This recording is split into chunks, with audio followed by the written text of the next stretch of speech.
Hello everyone, हम इस video में बात करने वाले हैं मतदान जो प्रक्रिया होती है उसमें सुधार की आवश्यकता है। क्योंकि जो ईवीएम है, जो हमारे पॉलिटिशियन पार्टी होते हैं, ईवीएम को लेकर काफी चर्चा में रहते हैं, काफी न्यूज बनी रहती है। इन सभी के बारे में जानेंगे। ईवीएम का जो इतिहास रहा है, जो हमारे मतदान प्रक्रिया का इतिहास रहा है, उसके बारे में।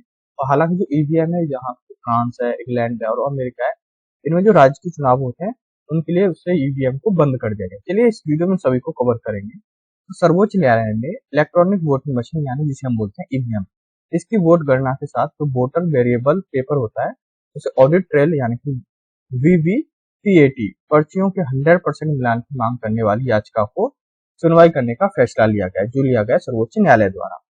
अब बात करते हैं मतदान प्रक्रिया थी, इसका इतिहास क्या रहा है, यानी इसकी शुरुआत कैसे हुई थी। पहले इसकी हिस्ट्री के बारे में जानते हैं, मतदान के बारे में। 1952 और 1957 के पहले दो आम चुनावों में प्रत्येक उम्मीदवार के लिए उनके चुनाव चिन्ह के साथ एक अलग बॉक्स होता था, जिसमें मतदान को उस उम्मीदवार के बक्से में एक खाली मत पत्र जो होता था वो डालना होता था, जिससे वो वोट देना चाहते थे, जिसे वोट देना चाह रहे हैं उस मत पत्र को उसमें डाल देते थे। तीसरे आम चुनावों में पहली बार उम्मीदवारों के नाम और उनके प्रतीकों के साथ जो मत पत्र होता है वो पेश किया गया था, उनके प्रतीक और उनके नामों के साथ पेश किया गया, जिससे जो मतदान थे वो अपनी पसंद के उम्मीदवार पर मोहर लगाते थे। तब ऐसा हुआ कर जो तीसरा हुआ था। पहली बार जो ईवीएम है उसको 1982 में केरल के परवीन विधानसभा क्षेत्र में परीक्षण के आधार पर पेश किया गया।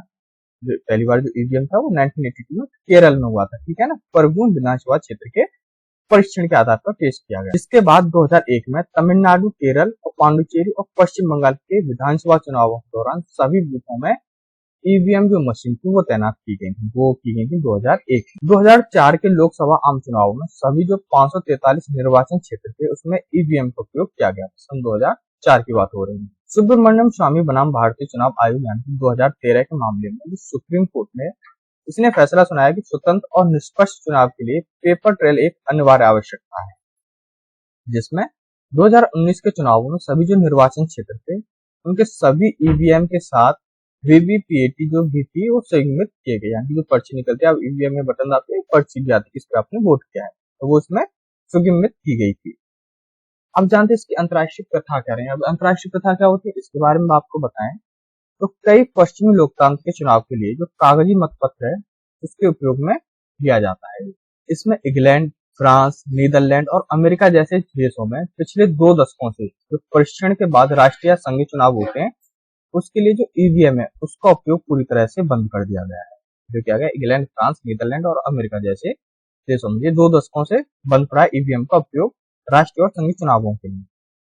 जर्मनी ने वहां के सर्वोच्च न्यायालय में 2009 में चुनावों में ईवीएम का जो इस्तेमाल था उसको असंवैधानिक घोषित कर दिया गया था, जो किया गया था जर्मनी के सर्वोच्च न्यायालय में 2009 में। हालांकि ब्राजील जैसे कुछ देशों में उनके चुनावों के लिए ईवीएम का उपयोग करते हैं।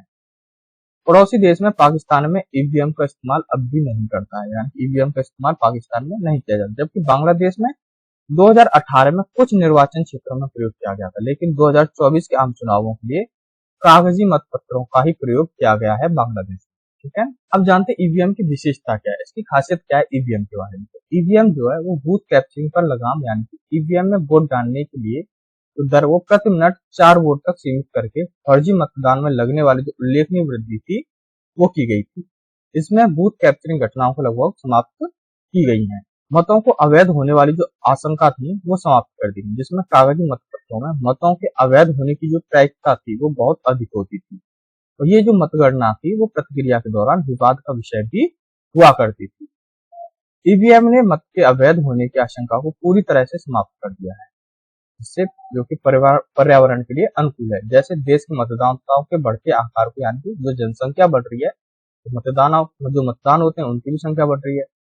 इसको ध्यान में रखते हुए जो 1 अरब से करीब लोग जो है वो पहुंचते वोट डालते हैं वो 1 अरब से ऊपर है, यानी प्लस में है। ईवीएम का उपयोग पर्यावरण अनुकूल है क्योंकि इसमें कागज की खपत वो कम होती है। जो पहले कागज से वोटिंग होती है उसमें कागज की खपत बहुत ज्यादा होती है। प्रक्रिया में तीव्रता, यह मतदान जो है प्रक्रिया को अधिक सुविधाजनक बनाकर मतदान कराने के लिए उनकी गणना तक चुनावी प्रक्रिया को अधिक पारदर्शी और तीव्र बनाने के साथ साथ अधिकारियों के लिए प्रशासनिक सुविधा प्रदान भी है। अब जानते हैं ईवीएम की आलोचना के बारे में। इसके कई फायदे हैं, जिसके बावजूद समय समय पर विभिन्न राजनीतिक दलों और नागरिक समाज कार्यकर्ताओं द्वारा ईवीएम की जो कार्यप्रणाली उस पर संदेह उठाया गया है, जिससे ईवीएम एक इलेक्ट्रॉनिक उपकरण है जिसमें कंप्यूटर सॉफ्टवेयर का उपयोग किया जाता है। ऐसी इस पर क्रिटिसाइज यानी कि आलोचना की जाती है। अतः सबसे अधिक संदेह इसमें हैकिंग के प्रति अधिक संवेदनशील होने को जताया जाता है, यानी कि ये हैक हो सकता है, ऐसी कुछ क्रिटिसाइज होती है। निर्वाचन आयोग ने स्पष्ट किया है कि ये कैलकुलेटर की तरह एक स्टैंड अलोन डिवाइस है जिसमें किसी बाहरी डिवाइस से कोई कनेक्टिविटी नहीं होती, जो कि कहा गया निर्वाचन आयोग की ओर से, और इसलिए यह किसी भी प्रकार की बाहरी जो हैक होते हैं उससे मुक्त। यद्यपि वर्तमान में कोई भी प्रति विधानसभा जो क्षेत्र या खंड है उसके 5 ईवीएम के मतों की वीवीपैट जो पर्चे होते हैं उनकी गिनती से मिलान भी इसमें किया जाता है, कोई भी हैकिंग नहीं हुई, इसलिए इसमें ये भी मिलान किया जाता है निर्वाचन आयोग के द्वारा। लेकिन ये किसी भी वैज्ञानिक मापदंडों पर आधारित नहीं है और गिनती के दौरान दोषपूर्ण ईवीएम का पता लगाने का विफल हो सकता है। इसके अलावा वर्तमान प्रक्रिया में विभिन्न दल बूथवार मतदान व्यवहार की पहचान करने में सक्षम होते हैं, जिससे परिणाम स्वरूप जो भविष्य के लोग हैं वो प्रोफाइलिंग और धमकी की आशंका भी इसमें बढ़ती है। अब जानते हैं आगे की राह क्या हो सकती है, इसमें क्या और बेटर हो सकता है। आगे इसकी बात करें तो लोकतंत्र को पारदर्शिता जो है उसके लिए आवश्यक है कि वो प्रत्येक नागरिक को बिना किसी विशेष तकनीकी ज्ञान के निर्वाचन प्रक्रिया के चरणों में समझने और सत्यापित करने में सक्षम हो। वीवीपीएटी के 100% उपयोग में मतदाता जो होते हैं उनको यह सत्यापित करने में सक्षम बनाया है कि उनका वोट डालने गए वोट के रूप में ही दर्ज है। हालांकि पूरी प्रक्रिया को अधिक पारदर्शी बनाने के या सुनिश्चित करने के लिए वोट रिकॉर्ड के अनुसार ही गिने जाएं। कुछ अतिरिक्त कदम उठाए जाने की आवश्यकता इसमें, क्योंकि ईवीएम की जो गिनती है वो वीवीपैट पर्चियों और 100% मिलान वैज्ञानिकों की मतगणना की दशकों पुरानी प्रक्रिया को अपनाने के समान होगा। ईवीएम गणना जो है वो वीवीपैट पर्चियों के मिलन की प्रत्येक राज्य को बड़े क्षेत्र में विभाजित करने यानी कि नमूना वैज्ञानिक तरीके से ये तय किया जाना चाहिए।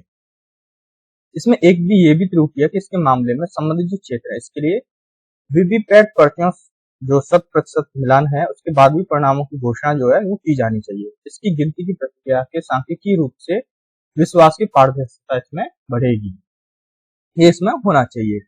इसके अलावा बूथ स्तर पर मतदान जो व्यवहार है उसको उजागर होने से बचने के लिए टोटलाइजर मशीन पेश किया जा सकता है, जो कि उम्मीदवार गिनती प्रकट करने से पहले एक साथ कई बूथों की ईवीएम की मतों को एकत्रित करने में सक्षम है। धन्यवाद। आज के लिए बस इतना। वीडियो अच्छी लगी हो लाइक शेयर जरूर करना और सब्सक्राइब भी कर लेना। धन्यवाद मेरे चैनल में जुड़े रहने के लिए।